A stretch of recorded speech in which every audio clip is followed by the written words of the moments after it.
All right, folks, let's take a look at a good example of the signal stance, primary stance, and secondary stance from a catching standpoint. Keegan actually did all three in one of the videos, so I think it represents a great example to showcase and some of the things that we were trying to teach. So first, let's start off by looking at his signal stance, which is the first thing he does. So right now, you're looking at him paused, and he is in the signal stance where you'll notice his feet are closer together, his legs are a little closer together, his weight is shifted on his toes. If you'll notice there, obviously his signal finger is pointed down, up high into the crotch area, and he's got a good glove. His glove is positioned, I guess, properly on his left knee to block out that third base coach from picking up his signal. So good signal stance here, and definitely what we're looking for. And then Keegan's going to ultimately go into a secondary stance out of the gate. And let's go ahead and hit play, and we'll let him launch into that, and then we'll add some more comments.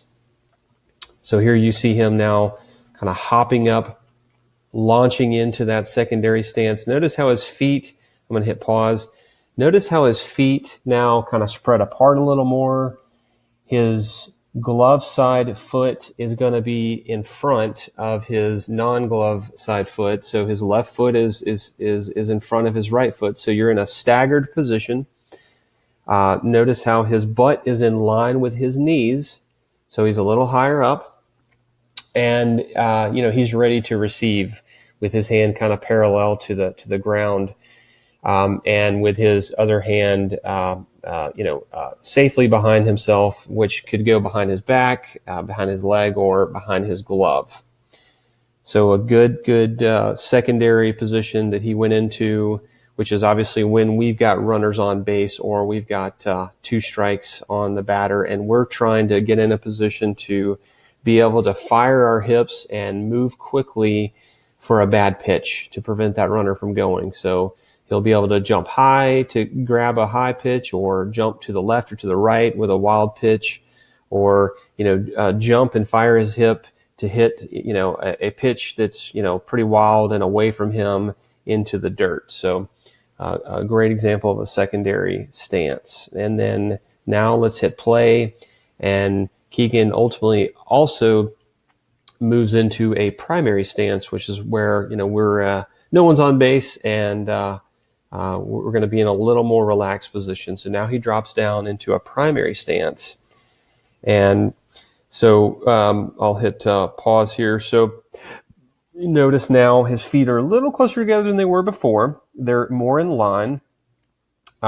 His butt's going to be a little below his knees now. So, he's going to be a little more relaxed, conserve his energy. He's ready to receive. Now in this position, his glove is in a good spot, most definitely. Now it could be a little lower for a couple of reasons. One is, it's a low and away pitch, or just low pitch in general, is an ideal pitch.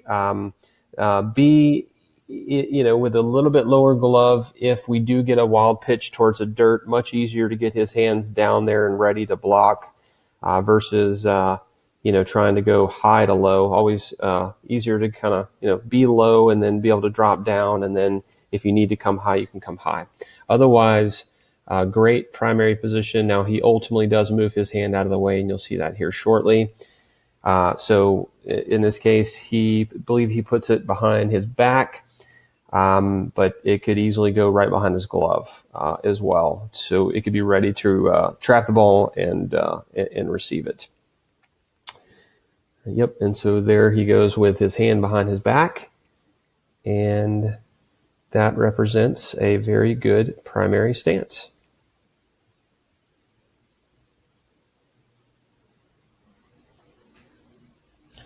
So I'll hit stop, and we'll look at some more examples.